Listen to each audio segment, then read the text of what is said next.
Welcome to the Four Worlds podcast from Tomorrow's World Today. We're diving into the latest in tech, science, and sustainability, from nature's mysteries in the world of inspiration to the hands-on crafts of creation, the bold breakthroughs of innovation, and the scaled-up wonders of production. This is your ticket to the stories shaping tomorrow. Welcome to another episode of the Four Worlds podcast. We have an interesting one today. Joining us is Selin Balci, an artist who turns living microorganisms into art. Selin, welcome to the show. Thank you so much for joining us today. Hi, Stephen. Thank you for inviting me. Yes, no, we are excited about this one. Like I said, before we were recording, I spent a lot of time looking through your work, and it is truly fascinating. Oh, thank you so much. It's good to hear that. So I gave a little bit of a concise version of kind of what it is that you do. Tell the audience how you turn these microorganisms, or mold, we should say, into works of art. It's beautiful. So I actually started, this is what brought me to United States. So I started as a researcher. So I have a forestry background. I got my first degree at the Istanbul University in Turkey. So then I came to United States as a researcher. And then I was working in Morgantown, West Virginia. So there was a huge transition, actually. I was living in Istanbul, Turkey, and then I immigrated to West Virginia, Morgantown, West Virginia, which is like a very small, little town, actually. So I was kind of a little bit bored in that little town. And I said, why don't I just, start taking a couple of photography classes over there? So everything started with that. But on the way, things changed. So I was taking a couple of classes, and then I graduated with a BFA, actually, with the artistry minor and so on from the West Virginia University. So there, I was talking to, this is my second degree, of course, over there. And I was feeling I'm a little bit late for the art world. I was only 25 years old. So, it's not that, late. So then I was talking to one of my professor over there, one of my favorite guy, Joe Lupo. And then I said, look, Joe, I'm just a little bit late for the art world. What am I going to do? How am I going to prove myself? And then how am I going to start being an artist? And then he was like, Selin, you're in a good condition, actually. You have to somehow find how to use your science knowledge and then how to just, combine all things together, actually, in your work. And I was like, okay, there is something here. So, and then I started to look at that petri dishes with the microbes, in a different way, actually, in a different, completely, different eye. And then after that, I started to just, experiment, of course. And I came to University of Maryland for my MFA for 3-year program. It's a long program that I started to work there, actually.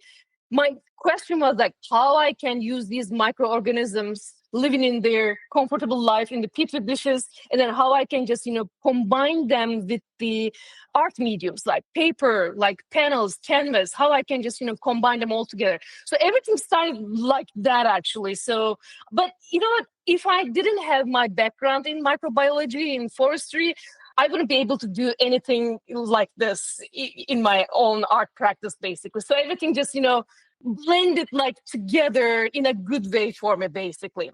And now, just like how the painters are just using their oil paint or acrylic paint, or sculptors are just using marble or stone and things like that, I'm just using living painting agents living in petri dishes in my fridge, basically. So yeah, it is. It's funny. Let's just for example, mold, as let's say, in a lack of better terms, gross as it is, you do see some interesting colors from it. You see greens, you see blues, you see all kinds of different colors. So when you're merging traditional art with these biological materials, let's use mold spores, for example, what was that initial moment of realization that inspired you to use the invisible world of microorganisms? You kind of touched on it a little bit, but when you're fully in there, in that field, where did that come from? When did that hit you?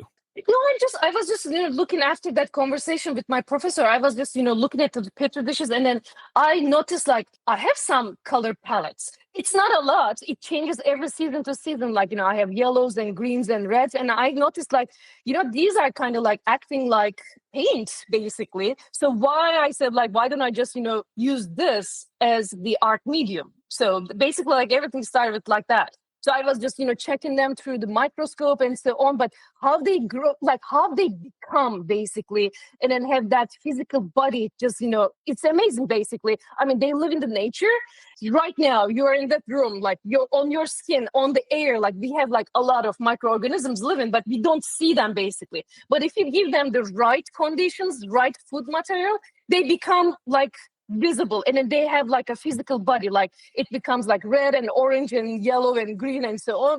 And then that was just very amazing. And then I said, like, why not just using this as like a painting agent instead of like use the oil paint or acrylic. So that's how it just started basically. And when you're working on these projects, bringing the invisible visible, making the invisible visible, and you're going through it, you're working on a new project, how do you approach it? Let's say the incubation and the artwork. Do you approach it more as an artist creating painting, or do you approach it more like a scientist kind of running an experiment? Or is it a little bit of both? It's both for sure. Yeah. But how it starts like this. So what I do is first, as for the scientific part, I just go to my backyard or walk on a forest or on a park or something like that. And then I collect little tiny samples from trees, soil samples, leaves, and whatever I can find actually around me, basically. Because I was like specialized in plant pathology.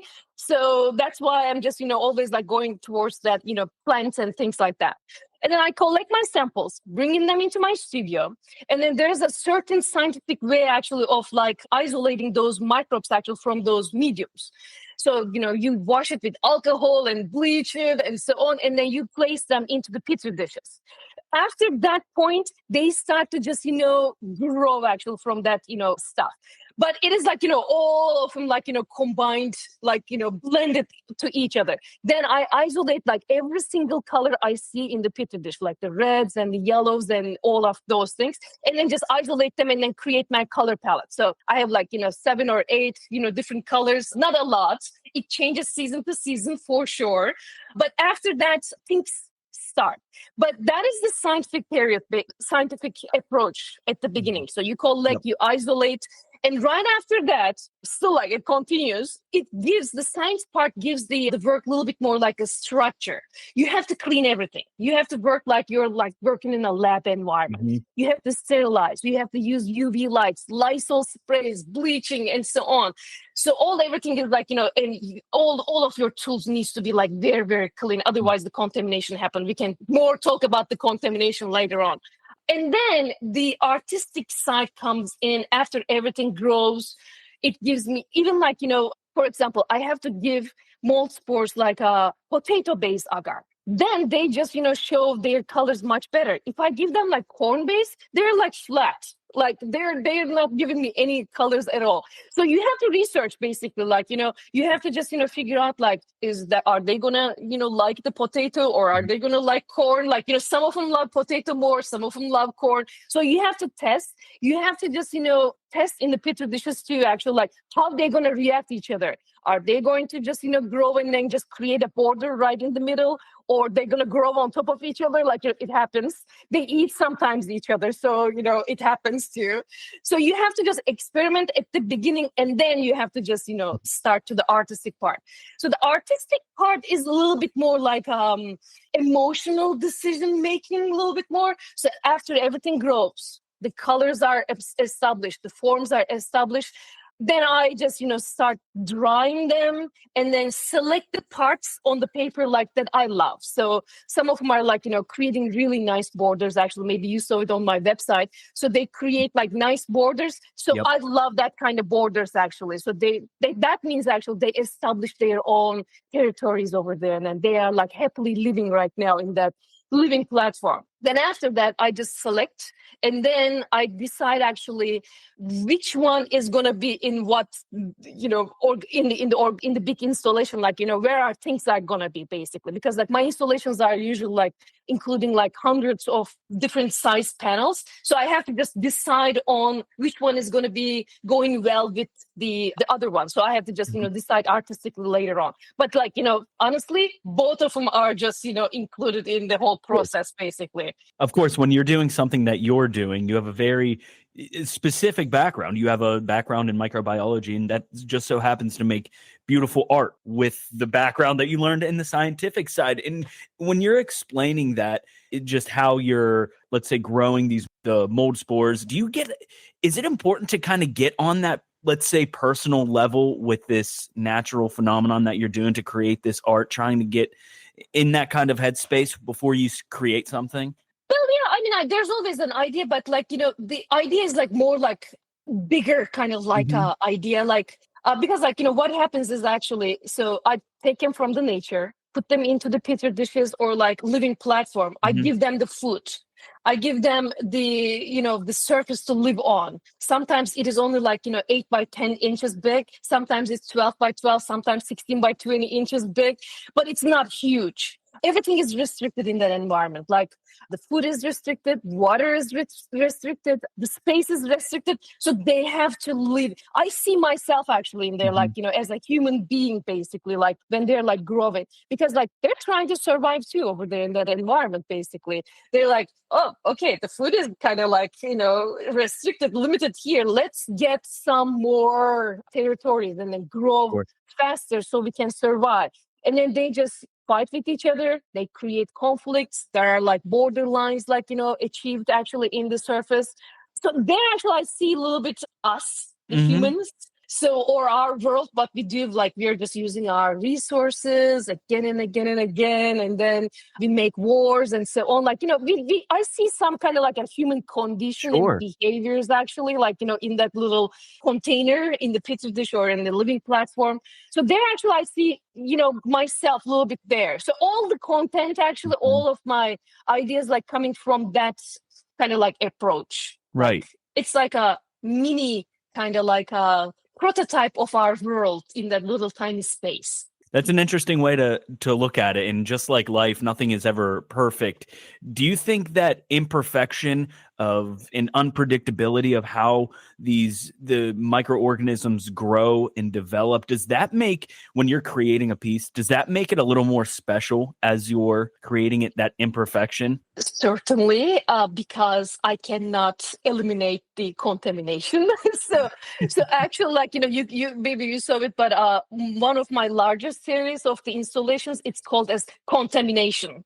So Mm-hmm. what happened is actually like in the past, like when I was doing my master's, I had access to a scientific lab. So I had the UV lights to sterilize things, all of those alcohols and bleaches. And so, and, the lab environment is clean, right? Hmm. It's very clean, sterilized, and so on.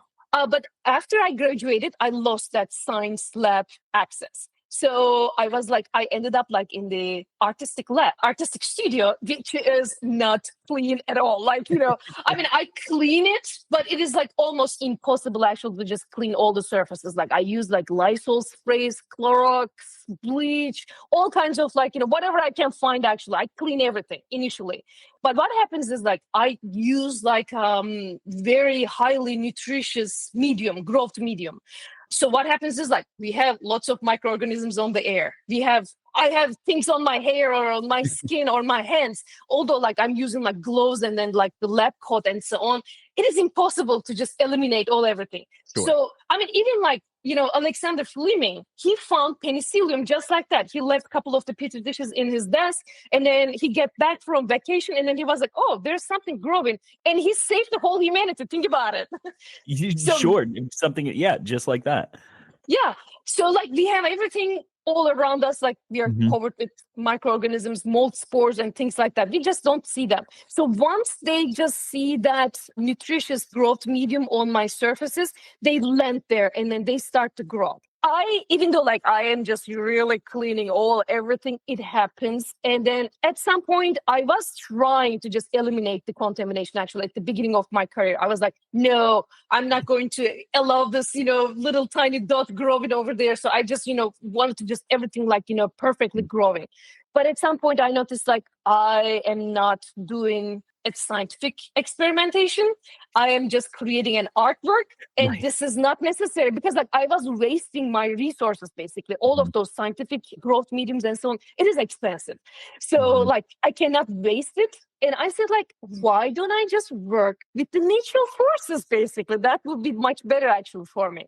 So I started to let it go, even though, like, there are some actually contaminants, like, growing, like, very aggressively. So a couple years ago, I had that aggressive mold spore somehow contaminated all of my work.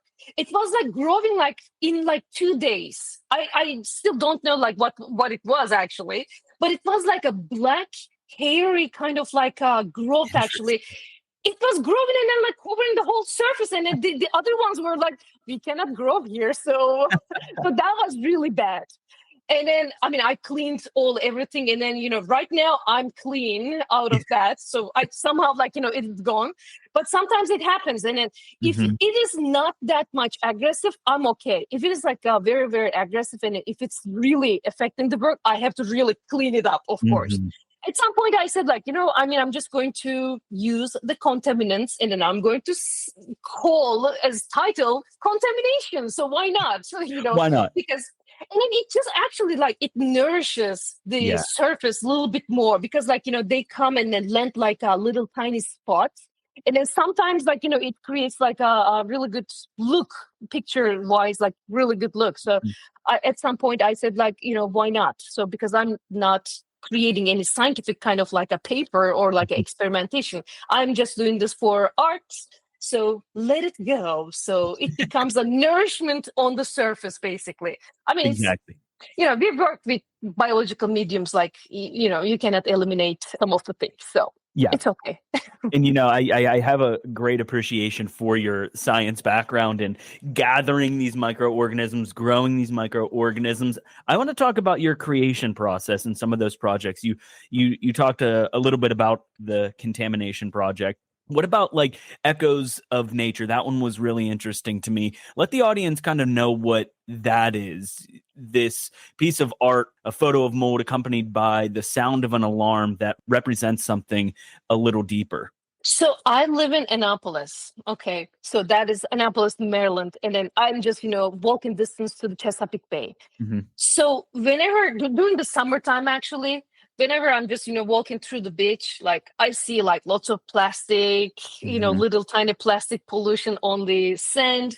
And also you cannot even just put your feet actually into the water, especially during the summertime, because the bacteria Mm-hmm. population is too high. The toxic elements are coming through the whole country, basically. It's so beautiful looking. Mm-hmm. The water is very inviting, but you cannot just put your even like feet on it, or like you cannot swim.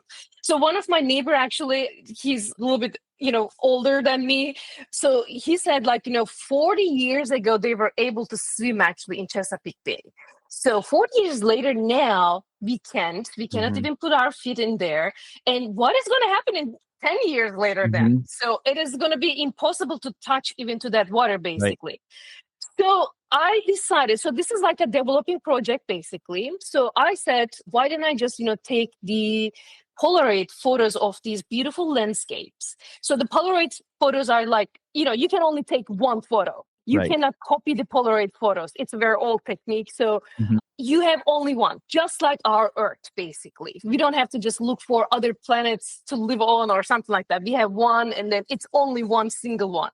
So I said, like, I'm just going to use the Polaroid film, which is going to be only one. You cannot copy it.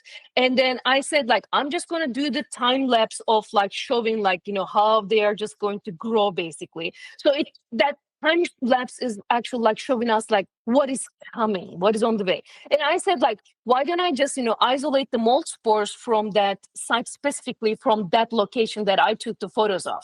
So I am taking the photo, taking a couple of samples actually from that landscape, and then I grow that mold on top of the mold spore and then just record the time lapsing. So the mold destruction on the image is like very silent, very slow, and you cannot stop it when you start. It's like mirroring like how environmental collapse often happens quietly in the Mhm. background, like when we are like very busy with our lives. And We then it's don't too late. even notice. Mhm. Yeah, and then it's too Mhm. late. Exactly. Time lapse is almost like becomes like a metaphor of like for denial. We don't notice. When speed up though, like that time lapse was like about like a week or 10 days or something like that. But when I speed up, like it becomes like 45 minutes, 45 seconds to 1 minute or something like that. So when you speed up, like the truth becomes a little bit more visible, undeniable. It's very loud. And I wanted to just, put that alarm sound in a very slow way, just to notice like, look, it's alarming. So Yeah. pay attention. Just don't, just notice things, because in our busy lives, like we don't. I Mhm. was just watching that documentary about plastic, actually, like how it's like accumulating like in the nature now. It's like, it's not even, it's there basically. So we cannot just eliminate it anymore. Right. And Yeah, the in, microplastics. Yeah, yeah, it's yeah. like everywhere now. So it's just like, so I decided to just, put that into the Polaroid Yeah. image and then destroy those beautiful images and then show it like in a time lapse, Mhm. just saying that, this is what we're going to be ending up basically. If we don't act now, Mhm. everything will decay faster than we imagine. And then it's like a preview of a future that we will see maybe. Right. It puts things into perspective just when I watched it. It really does. It's something as simple, like you said, just a time lapse video just kind of shows, what's happening in a quicker, a little more digestible for the attention spans in the modern Yeah. era, right? So another one, you actually get interactive with your projects as well. The 30 faces was another fascinating one, and I'll probably do a poor job of describing it, but you have participants kind of bring their own microorganisms into you, and then these microorganisms turn their portrait. You can probably explain it a little better than me. Very, very like, you're very right, actually. So what Yeah. I did is like, I asked the people to just, take their Polaroid photos again, because like they're like the one individual person, like we cannot just copy that person basically. So then I asked them to give me a sample from their body. So it was usually like their skin, or like they gave me some hair samples, or Hmm. they touched actually with their nose or with their face or to the petri dish basically. So I give Yeah. them like one petri dish with the growth medium on, and then some of them like touch the petri dish to their face, and then whatever they have actually they live in in their body basically, it started to grow in the petri dish. So I just waited like a couple of days, like a week or so, like until it grows like completely. Then I took those Polaroid photos and then I just transferred them into the regular paper, and then I put the growth medium onto the Polaroid photos, and then just applied the mold spores that they live with onto their portraits, and then start to grow, and then started to destroy their image first. Because like this is another thing about my work, like all the mediums that I'm using, they're art mediums, and then I have no idea actually at the beginning, like how the mold spores are going Right. to react with the photography, like film. I don't know, like, and it obviously when the mold started to grow, actually it just destroyed all of that film, and then the color was like kind of like distributed like through the whole image. It was Yeah. like weird kind of experience basically. It destroyed the whole image. Yeah. It created like a new identity of those people, so they're like represented by their microorganisms. So Right, yeah. I encourage everybody listening to this to go to your site and look at the 30 Faces project, because, and I promise, Celine, I mean this in the absolute best way possible. Some of the portraits are like something out of a horror movie. I mean, I the know. mold completely overtakes the portrait, and it's just a fascinating visual to see this came from someone's body and that's their portrait. And just like you said, it kind of brings a new identity to that portrait. There was one interesting one actually on the portraits. Like I gave a petri dish to a teenage, and he just touched it with his face. Uh-oh.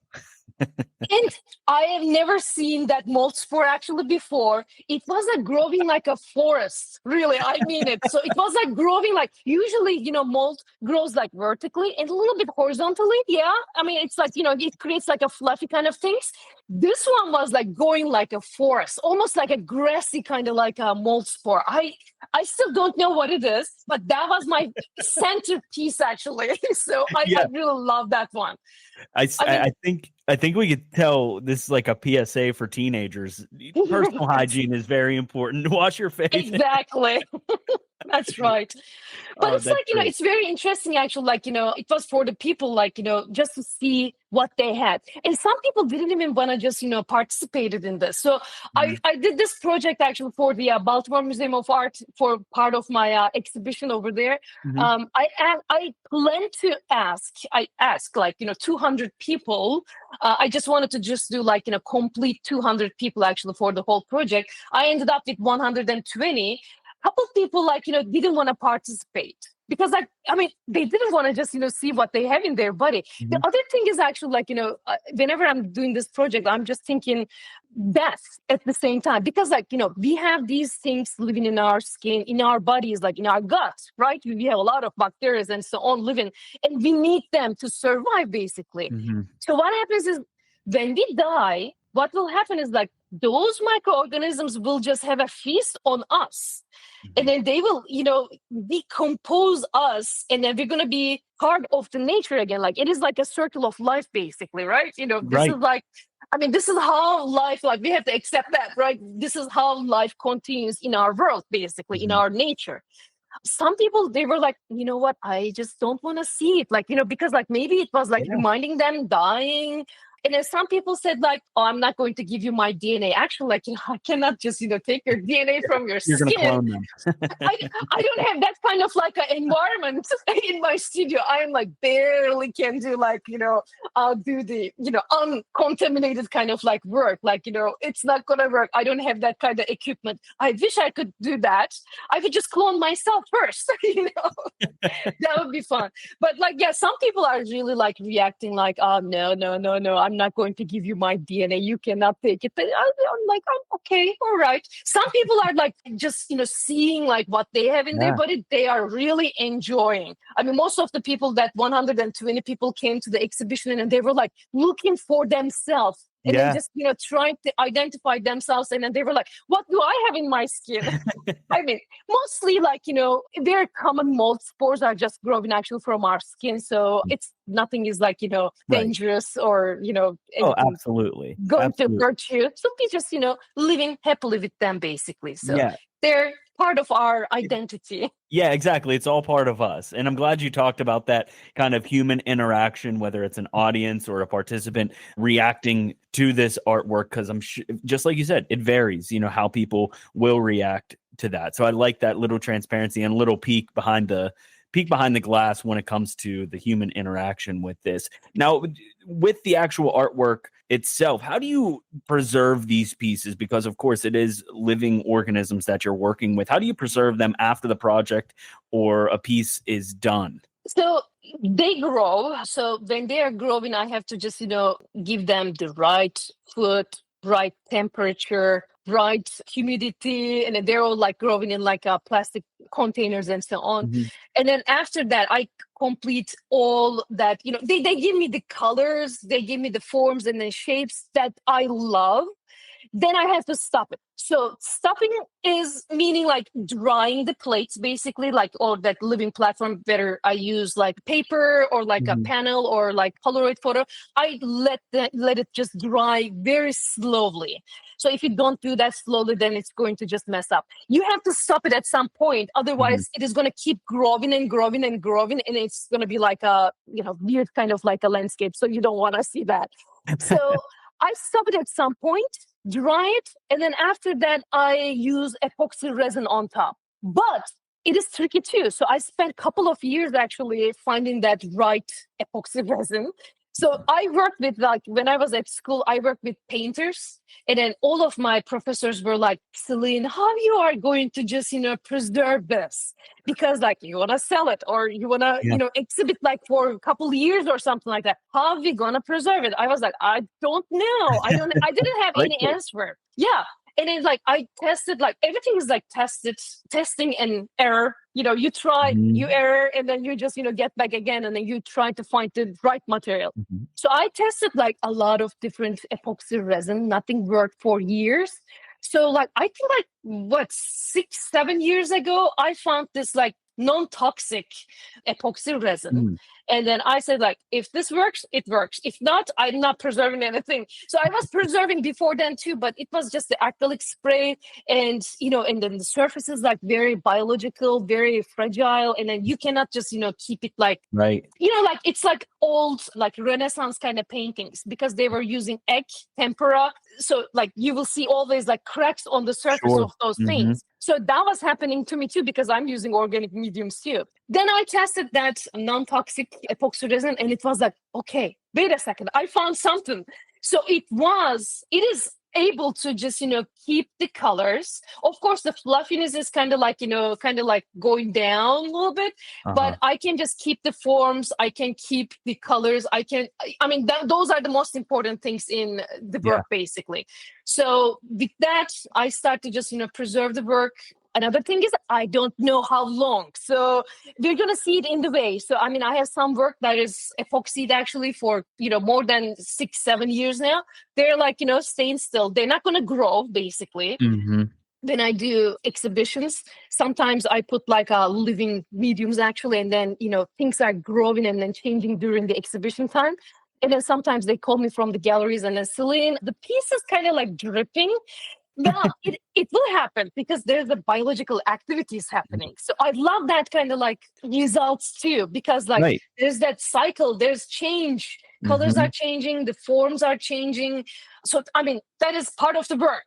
Right. But I love preserving it too now because like I have one exhibition right now, for example, at the Staten Island Museum, and it's been there for like almost a year now.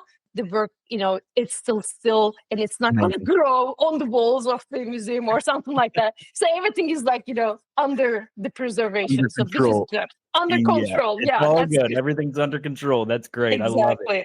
I love it. So looking forward, Celine, are there any other living organisms or scientific processes that you're considering incorporating into your art? What does that future for you look like? Well, I'm always like, experimenting just like that resin Hmm. experimentation, Sure. actually. So I am just, finding, the mold spores are always going to be in my, practice for sure. So, and every season, actually, it changes the color. I'm finding new types and so on.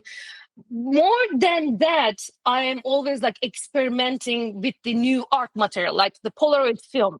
That was new actually. So I said, like, let's give it a try. Are they gonna work together or not? And then it worked together. Now maybe I was like experimenting actually with the ceramics pottery. So Hmm. I'm just thinking like, is it gonna grow actually on the, clay and then Yeah. create something or not? So you have to always like, be the scientist basically, and then research, find, experiment. If it works, it works. If it doesn't, it's like, all that 6 months of work is like gone. So basically, like, that's what I do. Like, my Mhm. experimentation will never ever going to end actually with this practice because there are no written contexts for this. Right. When I was developing the, during my graduate studies too, like, I didn't even know there was something called as bioart at that time. That was like, 2007, 8. So that was totally new. Hmm. So I wasn't able to just, reach the information, the books and so on. There were like couple people working with it, but you don't know how to, it doesn't give you like the directions, instructions, like take this, put it over here, or, you have to just do it on your own, basically. You have to experiment on your own. Right. And then this will never ever going to end. So Yeah, it's all always. trial and error, just like you said. Exactly. Yeah, Exactly. that's Well, how you learn. we love it, Celine. I appreciate it. I appreciate your time. Just one last thing, where people you can find your work if you want to throw your website out there because you can see a lot of all of your projects on there. And then if you're on social media. Social media, I'm on Instagram. Microbial growth is, what one my Instagram account. Also, I have one exhibition going on actually at the Staten Island Museum until the summer actually. There you go. And then there's one traveling exhibition with the faces in Germany right now. So they can just, see it actually on my Instagram account and also in my website. That's can great. follow there. That's great. And once again, I appreciate your time, and I encourage everyone to check out some of your projects because they really are fascinating. Selin, thank you so much again for joining us. Thank you so much. That was really fun. It was really fun. And thank you everyone for listening. That's all the time we have today. We'll see you next time.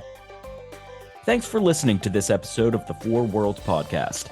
Until next time, you can catch up on the latest innovations shaping our world at tomorrowsworldtoday.com. Follow us on Facebook and Instagram, and be sure to subscribe to our YouTube channel.